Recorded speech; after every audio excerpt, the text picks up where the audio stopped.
नमः साथियों, एक बार फिर से स्वागत है आप सभी का आपके अपने चैनल एचपी संस्कृत में। दोस्तों, अभी मैं आपके लिए ऑक्शन रिकॉर्डर जो इवनिंग शिफ्ट में परीक्षा हुई है उसी प्रश्न पत्र को लेके आया हूं, तो आप सभी जल्दी से जुड़ जाइए और इस प्रश्न पत्र को हल कीजिए साथ में। पहला प्रश्न है, पूछा गया है कौन सा एक विषैला सांप नहीं है। पाइथन साथियों, ये एक विषैला सांप नहीं है, तो इस प्रकार से बी ऑप्शन सही रहेगा। प्रश्न संख्या 2 में पूछा गया है, पश्चिम भारत में चालुक्यों का अनुवर्ती वंश जो था वह है राष्ट्रकूट। साथियों, डी ऑप्शन सही रहेगा।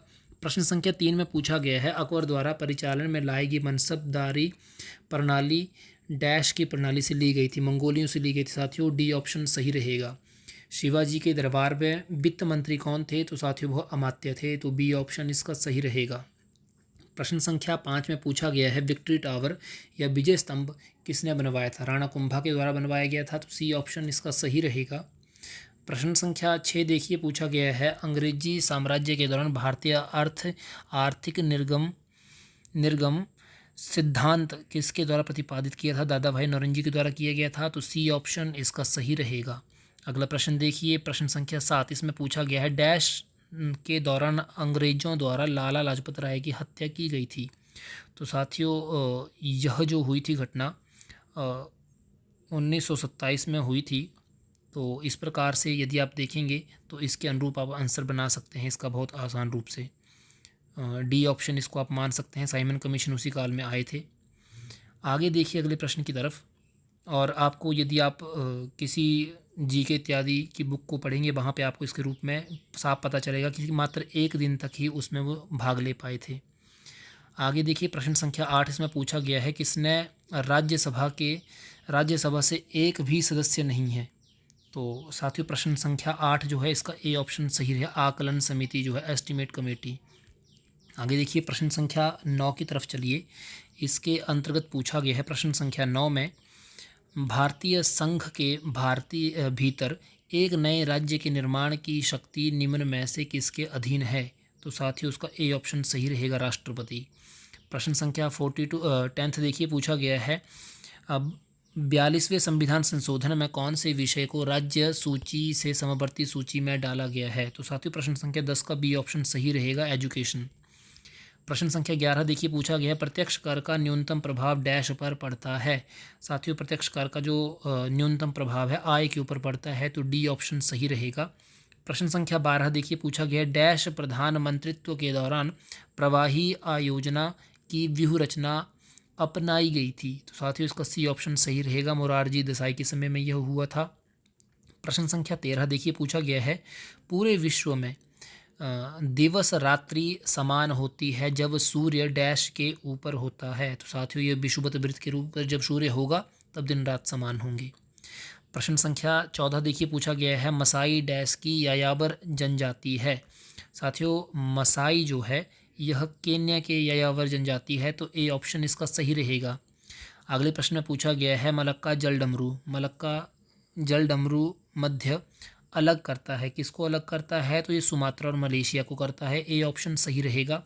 प्रश्न संख्या 16 देखिए, पूछा गया है, सेंट जॉर्ज द्वीप तथ्यतः कहाँ पर है। साथियों, इसका जो है प्रश्न संख्या 16 का डी ऑप्शन सही रहेगा, वास्को द गामा के समीप।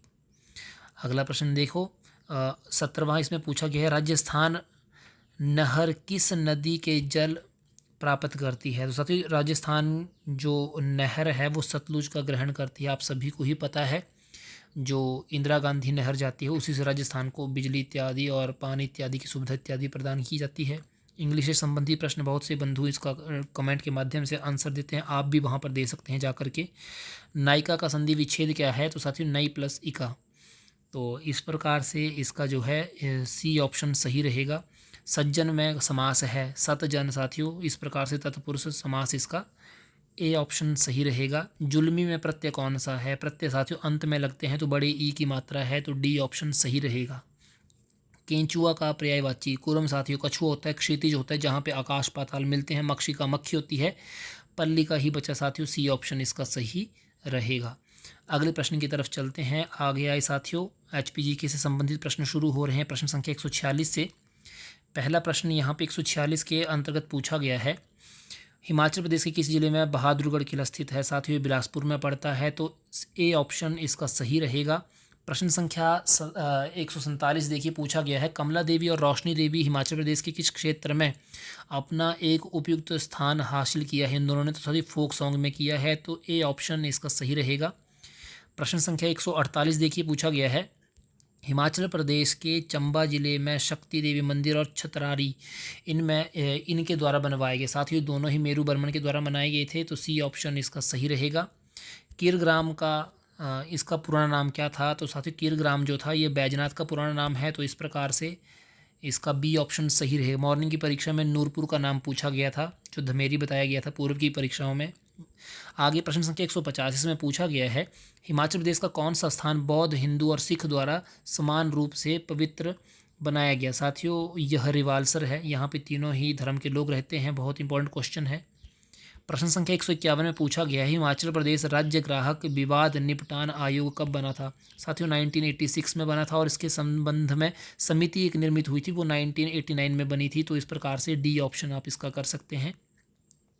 प्रश्न संख्या 152 देखिए, इसमें पूछा गया है, कालका शिमला रेलवे मार्ग का उद्घाटन किसने किया था? तो साथियों लॉर्ड कर्जन ने 1903 में किया था। डी ऑप्शन सही रहेगा। अगला प्रश्न है, हिमाचल प्रदेश के ब्यास कुंड जल विद्युत परियोजना की कार्यकारी एजेंसी कौन सी है? साथियों प्राइवेट एजेंसी है Kapil Mohan association hydro power private limited. इस प्रकार से ए ऑप्शन इसका सही रहेगा। प्रश्न संख्या 154 में पूछा गया है, वर्ष 1986 में हिंदी साहित्य के प्रथम चंद्रधर शर्मा गुलेरी अवार्ड किसको प्राप्त हुआ था? तो साथियों केशव नारायण को हुआ था। सी ऑप्शन सही रहेगा। प्रश्न संख्या 155 इसमें पूछा गया है, हिमाचल प्रदेश के प्रथम लोकायुक्त कौन थे? तो सर TVR टाटाचार्य आप सभी को पता है, तो इस प्रकार से ए ऑप्शन सही रहेगा।